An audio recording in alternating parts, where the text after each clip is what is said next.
If you are buying an electric car because you believe it will save you money, then pause for a moment. Not today, not next year, but 5 years from now, this decision could cost you more than you expect. Most people buy EVs for very logical reasons. Charging feels cheaper than fuel, maintenance feels cheaper, no engine oil, no gearbox, no clutch. And for the first few years, everything confirms that belief. The car feels smooth, quiet, modern. You feel like you made the right choice. That's exactly why this conversion is uncomfortable.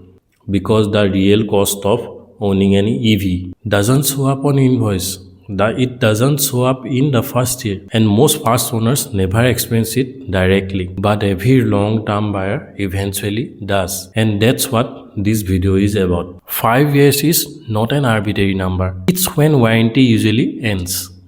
It's when batteries have gone through thousands of charge cycles. It's when electronics have experienced years of heat and vibration. And it's when resale value stops being emotional and starts being mathematical. This is the point where EV ownership changes character. If you ask most EV owners about their experience, they will say the same thing.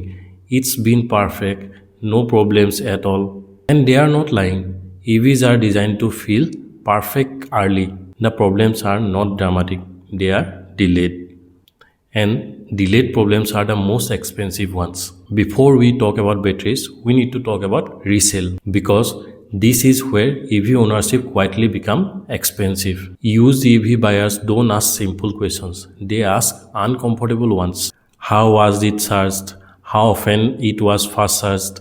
Was it parked fully charged?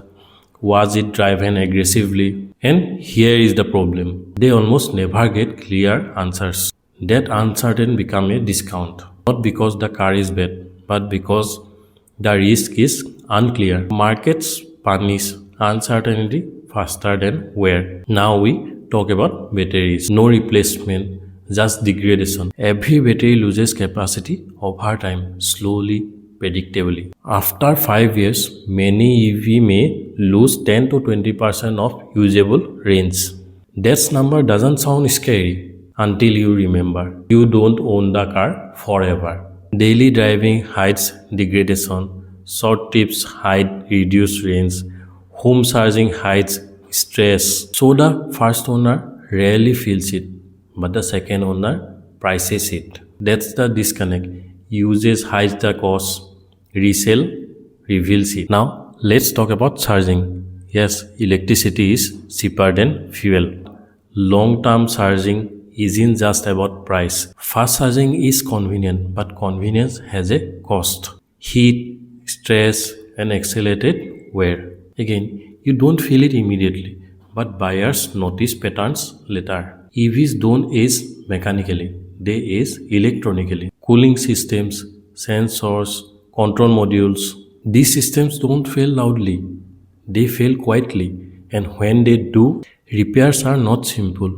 You are not replacing parts, you are replacing systems. That changes ownership economics completely.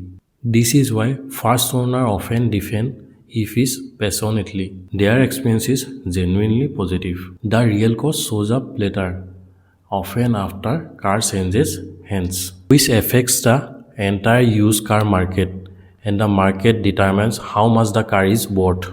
So the real 5-year EV cost isn't electricity, it isn't maintenance. It's depreciation driven by uncertainty. Battery health questions, electronics aging, charging behavior history, all things buyers struggle to verify. And when buyers are unsure, they pay less. This doesn't make EVs a bad choice. It makes them choice that requires understanding. EV ownership rewards informed buyers and punishes blind optimism. That's not marketing. That's how market works.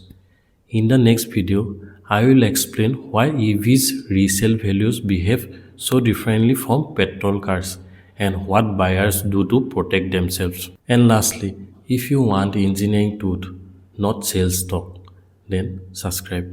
Thank you.